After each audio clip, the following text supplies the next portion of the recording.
In this video, we will show you how to replace the battery for a 2015 through 2016 Dodge Challenger SRT. To open this key fob, all you will need is a screwdriver. Simply insert the screwdriver at the notch at the top of the key fob and twist. Once you have the key fob open, you'll see the battery is located here. You may want to use that screwdriver to help pop the old battery out.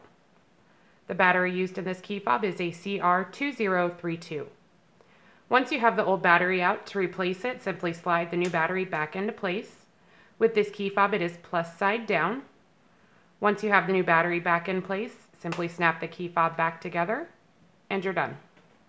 If you found this video to be useful, please like and subscribe to our channel, and visit us online if you need to buy a new key fob.